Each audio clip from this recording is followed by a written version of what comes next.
Hey guys, Malcolm Moore here, and in today's video we're going to answer a question from Mian. Sorry if I've pronounced your name wrong, but they want to know if I can make a video on how to smoothly transition from heel to toe and vice versa on greens and easy blues.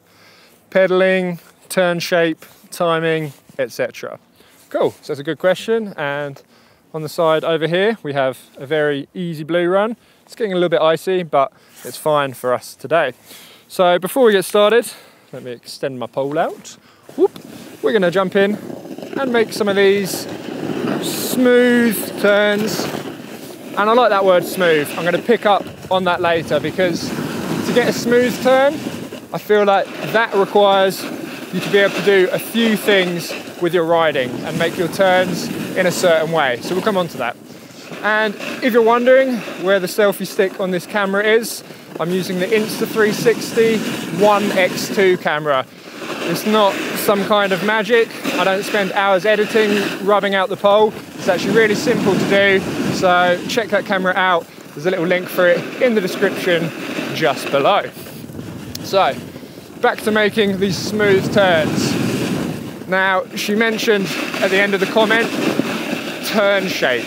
We want to be making S-shaped turns.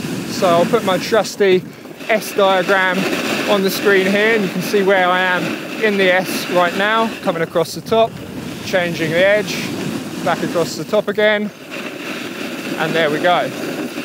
And when we're snowboarding, we want to be making S-shaped turns all the time, really. I'm just gonna hop off the side of the piste here so I'm not in anybody's way. When we're snowboarding, we're always trying to make those S-shaped turns. I'll put the diagram up there again.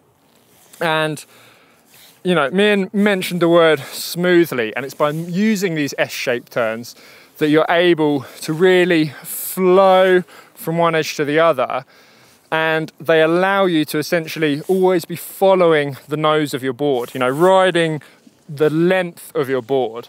When you're really skidding, you're essentially putting the board sideways. You know, you're still using it kind of how it's made to be ridden, but you're more just using your edges as a brake to skid and slow yourself down, whereas we can also control our speed by making this S shape. Every time we go across the slope, you know, you're not going down the slope, therefore you're not picking up speed, therefore you're slowing yourself down. And whatever terrain we're on, you just adjust the size of that S to match the terrain. So simply put, if I was on a really steep slope, I'd be making small, tight S shapes, lots of little turns. But for today's video, on an easy blue, I can make quite big S shapes, which is quite nice because it means we don't have to get too aggressive with any of the movements we're going to be making.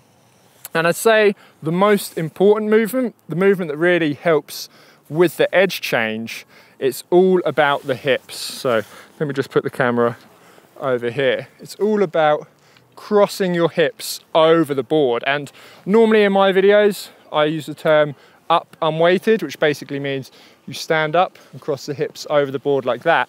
But in some systems of teaching, they just call them crossover turns. And I actually really like that name because that's essentially what we're doing. Our weight, our center of mass, it's all up here.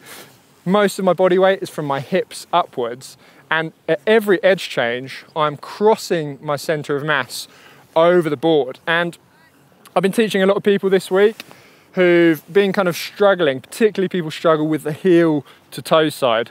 That turn there, they really struggle to kind of get their hips over the board. I've made a video where I've talked about knee steering, torsional twists, where you kind of use the knees to pull you into the turn. And we'll kind of come back and touch to that a little bit. But really what I want to kind of impress upon you today is that idea of crossing over the board, crossing your center of mass over the board. So let's just get into a little bit of that before this old guy is like, what am I doing? So watch my board. It's going in one direction, and when I want to make the edge change, it's almost like I fall inside of the turn like that. Same from toes to heels, I cross over the board, cross my center of mass over, and that's going to allow me to really use the side cut of the board a lot more. Now I'm keeping my turns quite simple, I'm going pretty slow, I'm not carving or anything here. Watch out for that guy. But I'm still using the side cut of the board. That's doing a lot of the work for me. And because I'm on a blue run, I can still make these pretty big S-shaped turns. I don't have to force the board around much quicker than the side cut will naturally pull me. So just watch my hips again. Even at slow speed, they cross over the board. And that's really the key movement, particularly here from heels to toes. Once again, you can almost push them, nudge them over, hips cross over the board. Let me change the angle so you can see from behind. Cross over. Coming round, heels to toes, cross over. So, as I mentioned, call it an up unweighted or call it a crossover turn. All I'm really doing there is very slightly standing up. There's a small rise. This helps flatten my feet. But as I say, the most important movement that is doing is crossing my hips over the board. So I mentioned, and Mian mentioned in her comment, pedaling. So that's a kind of additional movement we can start adding into this to give us a little bit more control of how quickly and how tightly the board comes around. So I've made a video up here that I'll link just there where I really kind of go over this movement. I don't necessarily like the word pedaling because it kind of implies you pedal, literally push your feet down, where it's actually achieved much more. Bonjour. It's actually achieved much more by crossing your knees over the board. So let me just demonstrate a little bit of that. God, it is busy today, half-term holidays.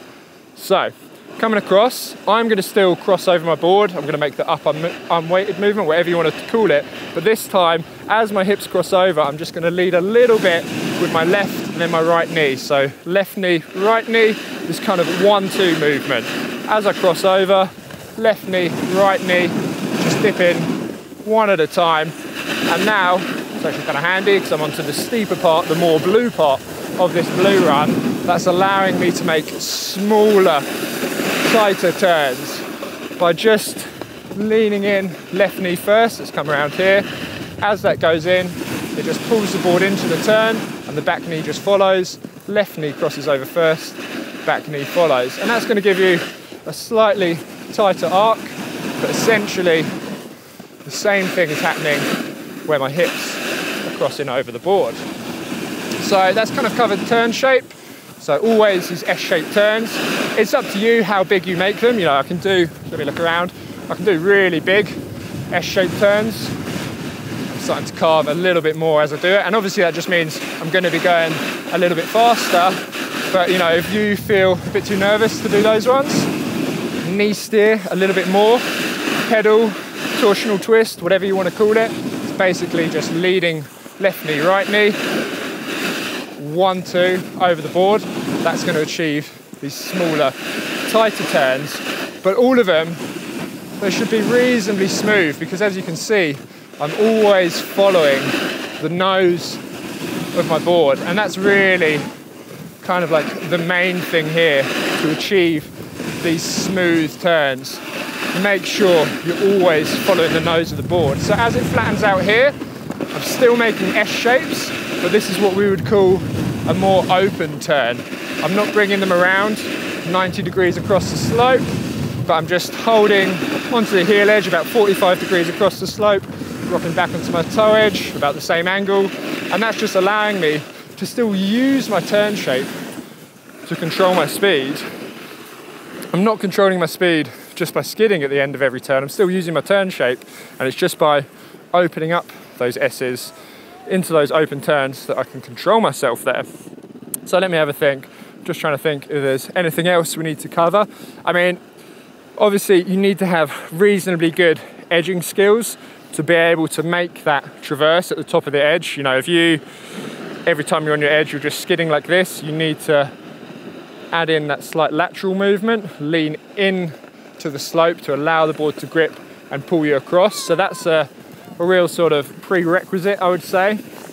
But if you're already turning on these greens and blues and you're just looking to smooth them out, often it's not so much that you don't have the know-how, you know, you don't have the technique, it's just you haven't really thought about what kind of tactics you should be employing. So that is that clean traverse across the slope. hips cross over the board, allowing you to get on your new edge nice and early. So I'm way before the fall line, but I'm already on my heel edge here. Same thing as I come onto the toes. And it's just that movement, this kind of feeling of falling over the board. You know, because that is literally what you're doing. You're falling your center of mass on the inside of the turn.